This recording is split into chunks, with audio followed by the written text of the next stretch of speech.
High, তোমরা সকলেই জানো WBSETCL এর একটা বিগ ভ্যাকেন্সি জুনিয়র ইঞ্জিনিয়ারের জন্য বেরিয়েছে। এই পোস্টের সংখ্যা 400 জন। আমি আইটি ইউটিউব চ্যানেলে সকলকে এর জন্য জানাই স্বাগত। আমি কিছুদিন আগে আমি তোমাদের এই ইউটিউব চ্যানেলে আমি কিছু প্রবলেম নিয়ে 2018 নিয়ে এসেছিলাম। তোমাদের কাছ থেকে অনেক রেসপন্স পেয়েছি, অনেকেই খুব ভালো ভালো কমেন্ট করেছো এবং অনেকেই তোমরা আরো কিছু কোশ্চেন নিয়ে আলোচনা করার জন্য সাজেস্ট করেছো। সেই জন্য আমি আবার তোমাদের কাছে আরো কিছু ওই 2018 এর সিরিজ এর কোশ্চেন নিয়ে এসেছি। তাই তোমরা দেখো, আমি এই সিরিজের 58 নম্বর কোশ্চেন এবং 50 কোশ্চেন, দুটো কোশ্চেন আমি সামনে লিখে রেখেছি। একটা কোশ্চেন সিম্পল একদম বেসিক থিওরি থেকে, আর একটা কোশ্চেন আমি একটা মেশিন থেকে ট্রান্সফরমার থেকে দুটো নিয়ে এসেছি।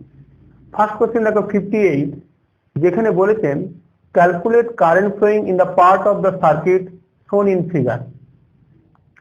দেখো একটা রেজিস্ট্যান্স একটা সার্কিটের মধ্যে রয়েছে, যেখানে আমি ইনপুটে 10 ভোল্ট আছে, আউটপুট অর্থাৎ বি পয়েন্টে আমি 4 ভোল্ট পাচ্ছি।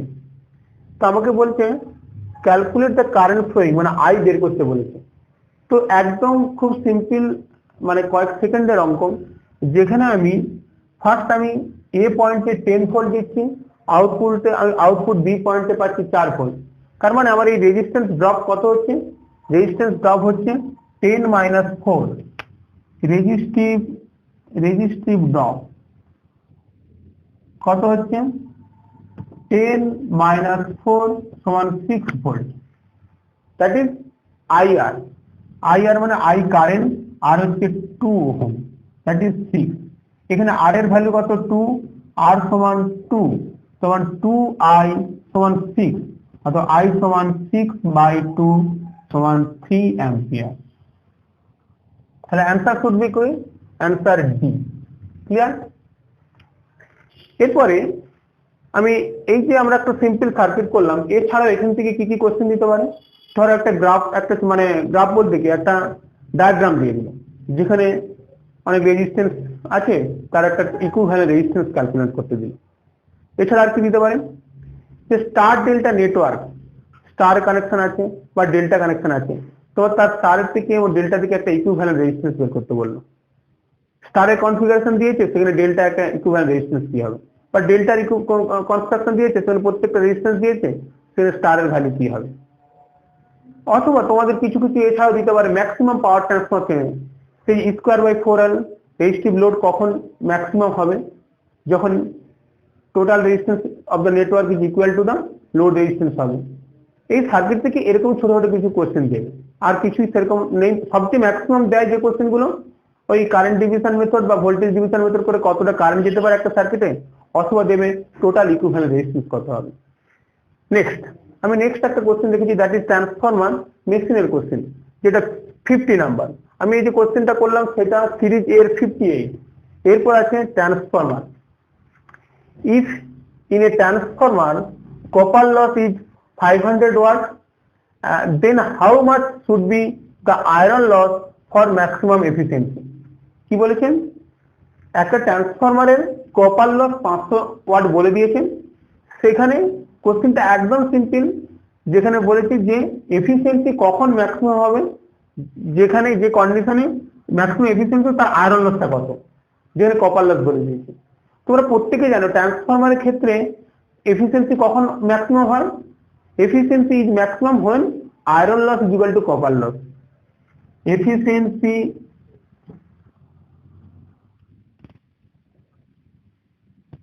is maximum when iron loss is equal to copper loss. ঠিক আছে? তো এখানে আমাদের কপার লস বলে দিয়েছে 500 ওয়াট। তার মানে কি আয়রন লস একই হতে হবে। কপার লস যদি 500 হয়, তার মানে আয়রন লস কত হবে? Iron loss is equal to 500 watt. তাহলে answer should be C. Clear? আমরা এই যে প্রবলেমটা করলাম ট্রান্সফরমারে, এখানে কি দিতে পারে? হয়তো একটা কোশ্চেন দিল যে এটা হচ্ছে ফুল লোডে হচ্ছে, তাহলে কোনো একটা লোড বলবে হাফ লোডে বা 3/4 লোডে তখন ম্যাক্সিমাম এফিসিয়েন্সি কত হবে, এবং ওই লোডে তার কপার লস বা আয়রন লস কত হবে। ঠিক আছে, এরকম কিছু ট্রান্সফরমার থেকে অঙ্ক দিতে পারে। আর ট্রান্সফরমার থেকে আর কি কোশ্চেন দিতে পারে, ওই যে ট্রান্সফরমেশন রেশিও, ওই ট্রান্সফরমেশন রেশিও থেকে কিছু অঙ্ক দিতে পারে। আর তাছাড়া দিতে পারে কি, তোমরা প্রত্যেকে জানো যে প্যারালাল অপারেশন অফ ট্রান্সফরমার, যখন প্যারালাল অপারেশন অফ ট্রান্সফরমার করছি তখন প্যারালাল অপারেশন ট্রান্সফরমারের কি কি কন্ডিশন থাকা উচিত। এছাড়াও দিতে পারে transformer open circuit test, short circuit test. Open circuit টেস্টে কোন সাইডটাকে আমি ওপেন রাখবো, বা আর শর্ট সার্কিট টেস্টে কোন সাইডটাকে শর্ট করবো, এইসব কোশ্চেন গুলো দেবে। অটো ট্রান্সফরমার থেকে অটো ট্রান্সফরমার কারেন্টটা কি হতে হবে, অটো ট্রান্সফরমার ইউজ কোথায় হয়, ট্রান্সফরমারের যে আমি বললাম ইকুইভ্যালেন্ট সার্কিট, যেখানে আমি বলেছিলাম যে একটা primary resistance transfer to secondary বা secondary resistance primary to primary করলে তার টোটাল রেজিস্ট্যান্স কত হবে। এইসব ছোট্টখাটো কোশ্চেন দিতে পারে। অথবা ইএমএফ ইকুয়েশন থেকে এই 4.445 কিছু ডাটা দিয়ে দিল, সেকেন্ড থেকে টোটাল ইএমএফ কত হবে, এইগুলো ট্রান্সফরমার থেকে দেবে। আর লস থেকে দেবে কখন এফিসিয়েন্সি ম্যাক্সিমাম হবে, কোন লোড এফিসিয়েন্সি হবে, এবিসি। ওকে, নেক্সট কোশ্চেন দেখো সিরিজের 59 কোশ্চেনটা কি বলেছেন, a wire is stretched to increase the length by 1%, find the percentage change in the resistance।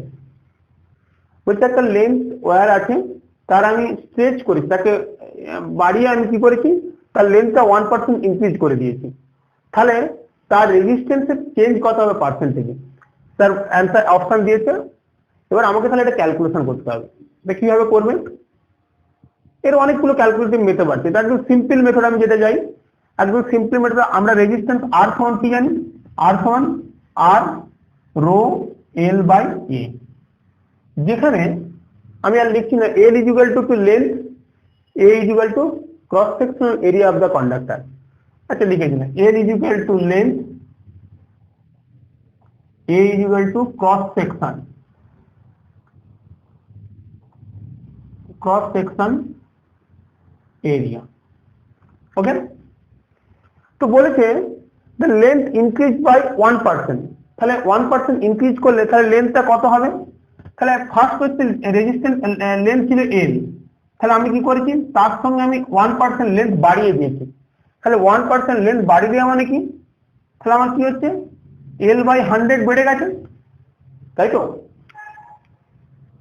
আমার লেন্থ ছিল এল, তার সঙ্গে আমি 1% লেন্থ বাড়িয়েছি, তাহলে টোটাল কত লেন্থ হলো 101 এল বাই 100 লিখতে পারি। সমান কি লিখতে পারি, সমান 1.01 এল। ক্লিয়ার। তো এখানে একটা জিনিস মনে রাখবেন যে আমাদের যে কোন যখন রেজিস্ট্যান্সের একটা মানে লেন্থ কন্ডাক্টরকে যখন আমি বাড়িয়ে দিচ্ছি, লেন্থটা বাড়িয়ে দিচ্ছি, তাহলে কি হবে, তার ক্রস সেকশন এরিয়াটা কমে যাবে। সেক্ষেত্রে কি হবে, ভলিউমটা কিন্তু কনস্ট্যান্ট থাকবে। ভলিউম সমান কি, এরিয়া, এরিয়া ইন্টু কি করলাম, এরিয়া ইন্টু লেন্থ করলাম, মানে এরিয়াটা কি কনস্ট্যান্ট থাকবে। ধরো আর ড্যাশ ইকুয়াল টু আমরা কি লিখতে পারি, R dash equal to rho L dash A dash. এখানে লেন্থটা যেমন বেড়েছে ক্রস সেকশনটা কি রিডিউস হবে, কিন্তু এরিয়াটা বা মানে ভলিউমটা সমান থাকবে। ভলিউম সমান কি, ভি সমান লিখতে পারি এ ইন্টু এল সমান a dash into L dash লিখতে পারি তো। তো আমি এখান থেকে ক্যালকুলেশন থেকে কি আনতে পারি, এ ড্যাশ সমান কি লিখতে পারি, এ এল বাই এল ড্যাশ লিখতে পারি তো। ঠিক আছে, তাহলে আমি এল ড্যাশের ভ্যালু পেয়ে গেছি, সমান কি এ ইন্টু এল বাই 1.01 এল। ঠিক আছে, তাহলে এল এল কেটে গেল, সমান লিখতে পারি এ বাই 1.01। ওকে, তাহলে আমি দুটো জিনিসই পেয়ে গেলাম, একটা এল সমান পেয়ে গেলাম আর এ ড্যাশও পেয়ে গেলাম। ওকে, তাহলে আর ড্যাশ সমান কি পাবো, আর ড্যাশ সমান রো, জাস্ট এল ড্যাশের জায়গায় ভ্যালুটা বসিয়ে দাও 1.01 এল বাই এ বাই 1.01। ওকে, তাহলে এইটাকে আমি সিম্পলি করতে পারি কি rho L by A into 1.01 into 1.01 লিখতে পারি। দেখো সিম্পল লিখেছি। এই রো এল বাই সমান কি আর, তাহলে এটা সমান কি আর ইন্টু এইটা মাল্টিপ্লিকেশন করলে কত আসবে, এটা মাল্টিপ্লিকেশন করলে আসবে 1.0201 আর সিম্পল মাল্টিপ্লিকেশন। আর ড্যাশ সমান এইটা, আর সমান এইটা, তাহলে চেঞ্জ ইন রেজিস্ট্যান্স কোনটা হবে, ডেল্টা আর সমান R dash minus R. Percentage of change যদি করতে চাই কি করতে হবে, delta R by R into 100 সমান R dash minus R by R into 100। Value কি আসবে 1.0201 R minus R by R into 100। R common নিয়ে নাও, আর সমান 1.0201 minus 1 by R into 100। R R কেটে গেল সমান 0.0201 ইন্টু 100 সমান 2%। দেখো এখানে 2.01% হয়, মানে এটাকে যদি তুমি ছোট্ট করে লেখো 2.01%।